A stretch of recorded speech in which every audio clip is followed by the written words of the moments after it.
Alright guys, welcome to and welcome back. I'm so Ronica and I'm so ready to show you guys this footage of me early on teaching myself how to sew through YouTube. So what you're going to see here is me being frustrated, trying to do it the book way.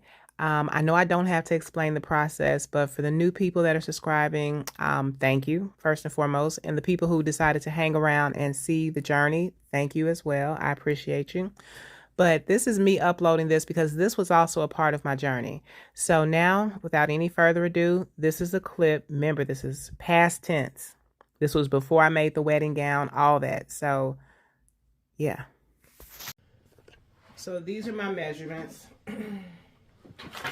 Now, according to this is how they tell you to take them. The first one, from the top of the shoulder, from shoulder neckline to waist. So I'm just going to take that really quick.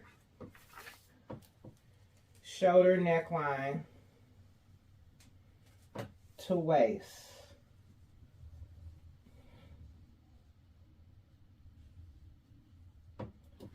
And that stops at 21 and a half. I'm going to mark it on this book since this is my book. Okay. From center back shoulder point is showing you from the center back shoulder point to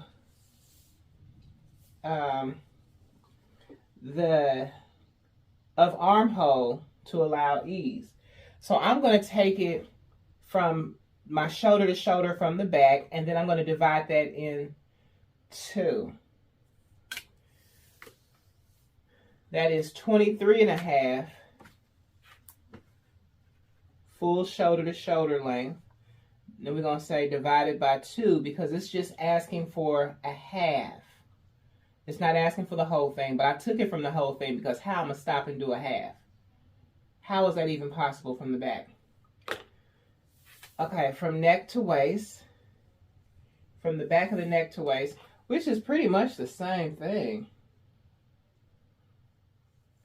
I would just deduct.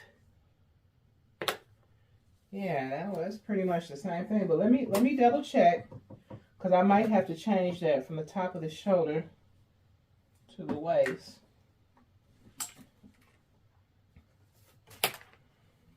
$20. Okay, so I'm gonna change this because it's actually 21.5 down here, and then this one we're gonna change it because I did this measurement over here in the center. But now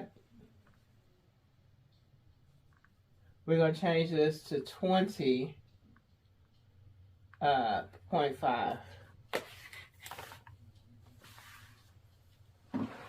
right. It's a little less, it's a little on an incline or decline. So it's going to be less on that first one. From center back to shoulder, let me raise it up a little bit. From center back to shoulder neckline. So that's just a small area. I'm putting it at the nape of my neck. And I am stopping right there, center back to neckline. 4 inches. From shoulder point at the edge of armhole diagonally to the center back waistline. Okay, that's going to be tricky, but we're going to figure it out. I got these long arms, and I'm just going to stop from there to there. And that is 23 inches. All right, so you'll notice that that's like at an angle. You'll notice that that's not going all the way over. You'll notice that this is in the top of the center, right directly in the middle of the back, down to the waist. This is over a little bit. This is over a little bit. And it's not necessarily the center. So that's important because some people have, what are these, trilaterals?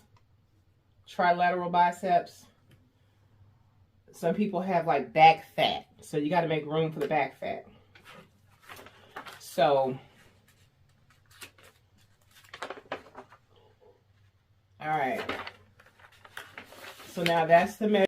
Okay, guys, this does not make any sense to me. I got my seam allowance here. Okay, it's running down that page. Then I got my shoulder, what's that? CB to shoulder. Center back to shoulder length. I got my shoulder to waistline measurement. And it's going all the way down along with that one. Got my diagonal one from the shoulder point to the waist point. I got my neckline to waist measurement. So I think I'm just supposed to connect these, right? But why would the center back to shoulder? Why is this important?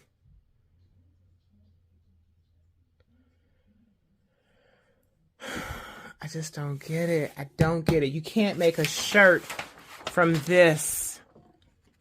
You can't. It doesn't make any sense.